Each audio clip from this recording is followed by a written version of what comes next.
হয়েছে দেখেন।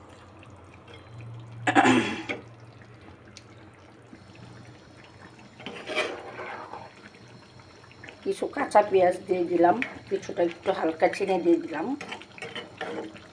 একটা আলাদা টেস্ট লাগবে।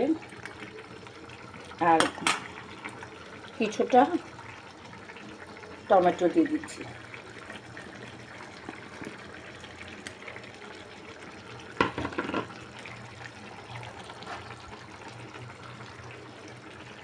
এখন আমি ঢেকে দিলাম। কিছুটা টমেটো দিয়ে দিয়েছি, দেখতে অনেক সুন্দর লাগছে। সিনার মাংস নিয়ে এসেছি, একটু নাড়া দিয়ে দিচ্ছি। পোলাওর জন্য প্রিপারেশন নিয়ে রেখেছি। মাংসটা হতে থাকুক আস্তে আস্তে, এত তাজা বানিয়ে তারপর আস্তে আস্তে হয়ে যাবে।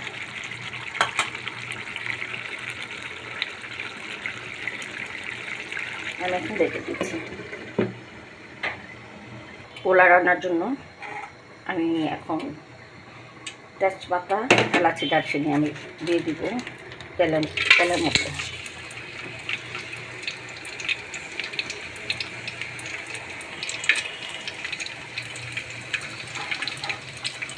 দিয়ে দিব কিছু পেঁয়াজ কুচি।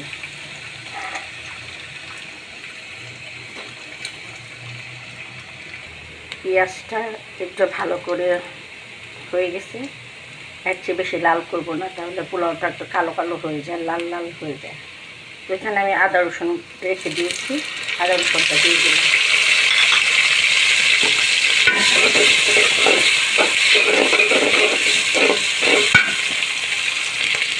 এখন আমি স্বাদ মতো একটু লবণ দিয়ে দিব।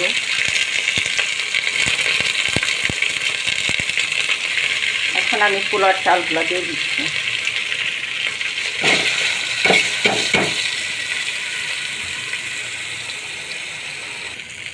পোলাওটা ভাজা হয়ে গেছে।